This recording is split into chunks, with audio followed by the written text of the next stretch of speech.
Welcome to Cold Corner, I'm Acheron. And I'm Inferna. And we will be reviewing Don't Breathe with 8 deleted scenes. Don't Breathe, yes. This is directed by, not quite sure how to pronounce his first name.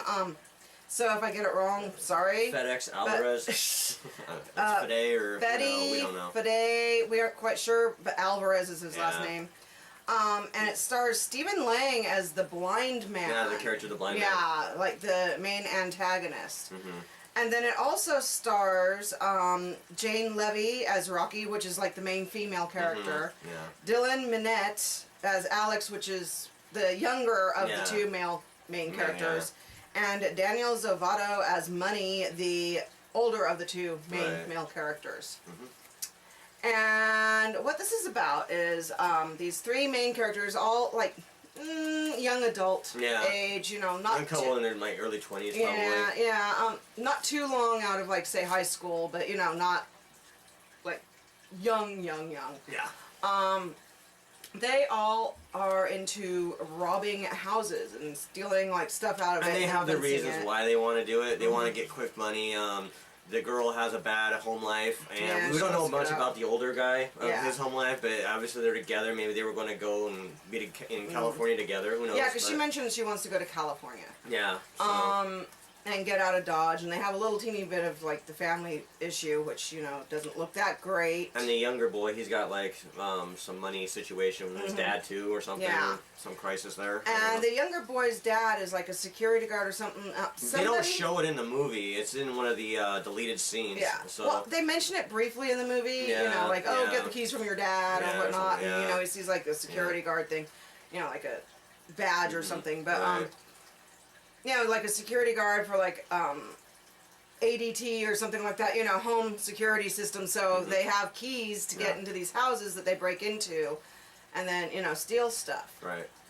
And anyway, these three decide that they're going to rob this guy who happens to end up being the blind guy.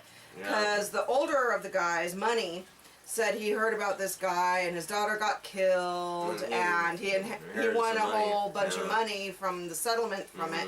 They're like, well, let's rob him for money. And the younger guy was like, no, I'm out of it. I don't want to rob for money because you can get busted for that a lot worse than, you know, like fencing just property. And yeah, so they also think he's an easy target with him being blind and, you know, so they could just cruise on there and get the money. Well, and they think it'll be easy too because he like lives all alone in this house. Yeah, it's on this like basically abandoned neighborhood. Like nobody else lives there anymore. And he's got his dog. He's got a Rottweiler. Which they prepare for in the burglary, you know, with like tranquilizers and stuff. But so they decide to rob this guy's house. And at first the young kid was like, no, I'm not going to do it. And then he decided to change his mind and he decided, well, yeah, I'm in on it. Yeah. And they go to this guy's house and they're thinking it's going to be an easy rob. You know, they just have to find where he keeps the money because for some reason they think he keeps the money in the house, which ultimately he actually does, which kind of surprised me because you know, who keeps, you know, hundreds of thousands of dollars just laying in their house typically. But they break into the house and, you know, they start by being quiet and they try to gas the old guy with some sort of something, you know, to make him sleep and everything. And they think that he's knocked out, but then all of a sudden he shows up and he doesn't like people being in his house, obviously. And so all sorts of chasing and trying to get them and them running from him ensues and whatnot and hiding out and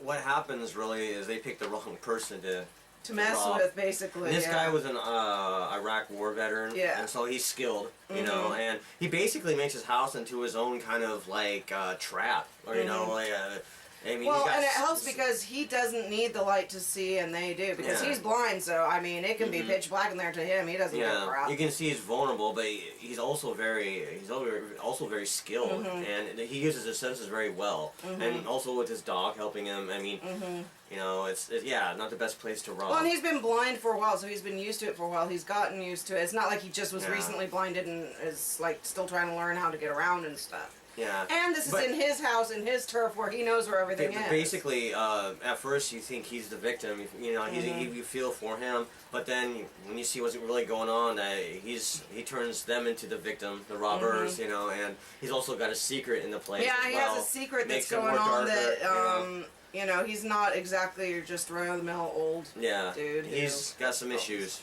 Well, yeah. We don't want to give it away though, because you know this is just released, so. And that could be why he's in the middle of nowhere, you know. Yeah, like, partly, you know, yeah.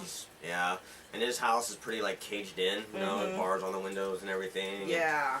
Yeah. So, but yeah, he's pretty prepared for anything, like a break in or just anything like that. Yeah. You know, he's still fighting the war, so to speak. I mean, in his head.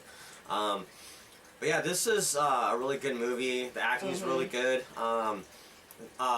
Stephen Lang does an excellent job as the blind man character. Yeah. Now, personally, I didn't have much sympathy for the kid characters just because, hey, their choice to go and rob the guy. They shouldn't have been doing that. So. Well, I really didn't have sympathy for the main. Yeah, that's what the I'm older saying. guy. I mean, the other two a little bit, but. Well, the main older guy was just. He was a douche. he was a dick. I mean, I didn't. He was Yeah. But, and the other two, I mean, I did, but I didn't, because it's like, well, you know, y'all put yourself in this situation. And I felt that there were times in the movie where they could have escaped if they had a little bit more balls. Yeah. And, you know, didn't just hesitate and didn't just go, oh, we're scared. You know, if they just were like, oh, crap, we're getting out of here. Yeah. There's a few occasions where they could have probably got out, but they, for some reason, were too afraid or just didn't want to do it. I don't know. They didn't think they could get by him or something. I don't know. Yeah. But, what did you like the most about this movie? I liked the strange twist, and then the one funny part that, you know, came up because of that strange twist that I don't want to say, but that was funny. I know you loved it. You were like just laughing your ass off. That was kind of like a shock moment, but it was funny as hell. Yeah. But and I liked the old guy. I still, even though he was like kind of a psycho, still kind of sympathized with him because, you know, they broke into his house. They were in his domain. All bets are off when you do that, man. You know, you can protect your house. Yeah. And you can protect your stuff. Now, yeah, he was a little crazy and what he was doing and stuff, and a little, you know, out of it there, but but he had the right to take him out. And I liked him, and I liked it when he put them on his turf and turned out the lights and made them just as blind as him. Yeah. And I liked that. Yeah, that was a nice moment in the movie. Yeah. Yeah. Any negatives about the movie? I personally just didn't really sympathize with the protagonist that much. Like I said, I did somewhat the youngest kid, Alex, but for the most part, it's like, dudes, you got yourself in this situation. And particularly Alex, he actually did kind of leave, but then he came back. Right. For the others, which, you know, yeah, you can kind of see that, but in situations like that too, it's like, dude, get out of Dodge while you can. They're sort of on their own if they choose to not leave too, when they had the opportunity to do so too. Yeah. So, I mean, they had the opportunity before even any of the bad stuff even happened, and they chose not to take it. Yeah. And so I didn't really sympathize with the protagonist that much in it. Right. I was just like, serves you yeah, right too bad. I thought they were kind of stupid in a lot of places. And I think, you know, they could have got out of there. They could have used force and knocked the guy out and just ran out the door and everything. But they could have even done a diversion thing. One of them make noise over here while the other one's behind him with a pipe. They could have done a lot of things, you know. But you could also argue, well, maybe they were just in fear that they just couldn't think straight. But that's a possibility. But I don't know. It kind of annoyed me a bit. Still, it kind of annoyed me though. It's like, dude, you could have just totally gotten out right there. Yeah.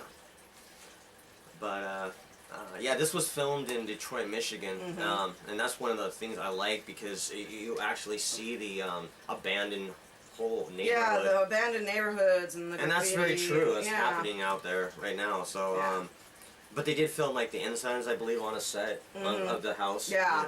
So. And the house is really cool itself. I mean, it wasn't a huge house, but it was really maze-like. Yeah, it was like it was his own kind of, you know, entity in a way. Yeah. You know, he made it into like this kind of, I don't know, dungeon trapped kind of place. Yeah, set up, sort of maze thing where he knew his way around just fine and dandy, but you know, other people anyone might else not would be have so lucky. would have a problem. So yeah. So how many stars are you gonna rate Don't Breathe?